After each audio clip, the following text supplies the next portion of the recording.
ত্রয়োদশ জাতীয় সংসদ নির্বাচনের ইশতেহার ঘোষণা করেছে জামায়াতে ইসলামী। ৪১ দফার ইশতেহারে নারীর নিরাপত্তা নিশ্চিত ও ফ্যাসিবাদী ব্যবস্থার বিলোপ সহ ২৬টি বিষয়কে প্রাধান্য দেয়া হয়।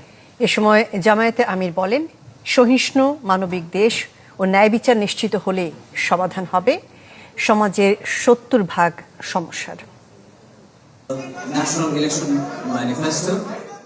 নির্বাচনী প্রচারণার টানটান উত্তেজনার মাঝে ভোটারদের অপেক্ষা কি থাকছে বড় দলগুলোর ইশতেহারে? ভোটের এক সপ্তাহ আগে সেই ইশতেহার প্রকাশ করল বাংলাদেশ জামায়াতে ইসলামী।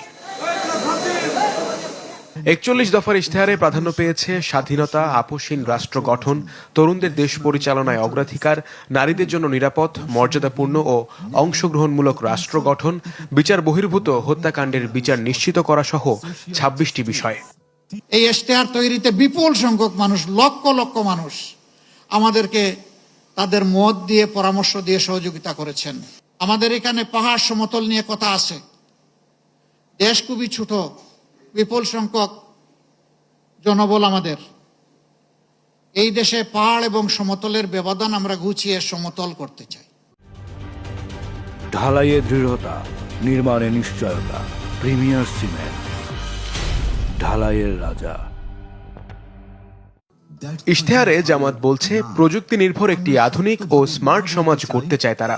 সেই সাথে উৎপাদন, কৃষি, শিল্প সহ বিভিন্ন খাতে ব্যাপক কর্মসংস্থানের পাশাপাশি চাকরিতে মেধার ভিত্তিতে নিয়োগ নিশ্চিত করতে চায় তারা।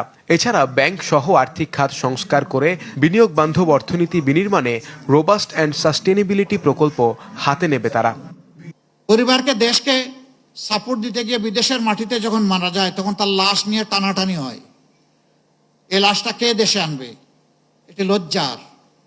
আমি তাকে বীর বলবো, কিন্তু তার লাশটা রাষ্ট্র সম্মান দিয়ে দেশে আনবে না, এটা হতে পারে না।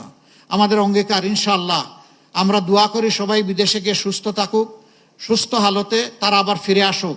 কিন্তু কেউ যদি বিদেশের মাটিতে ইন্তেকাল করে, তার লাশ রাষ্ট্রীয় দায়িত্বে সম্মানের সাথে বিনা পয়সায় দেশে আনা হবে ইনশাআল্লাহ।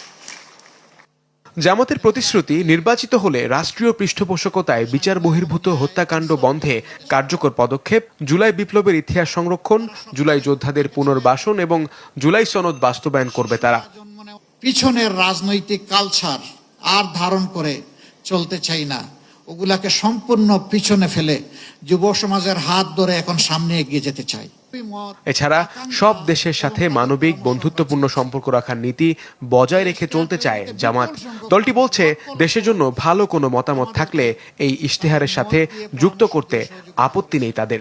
এই ইশতেহার, আমি আবারও বলছি, কোনো দলের নয়, জনগণের, বিভক্তির নয়, ঐক্যের পিছনের নয়, সামনে এগিয়ে যাওয়ার। মুহাজির হক, চ্যানেল 24, ঢাকা। আমাদের ইশতেহার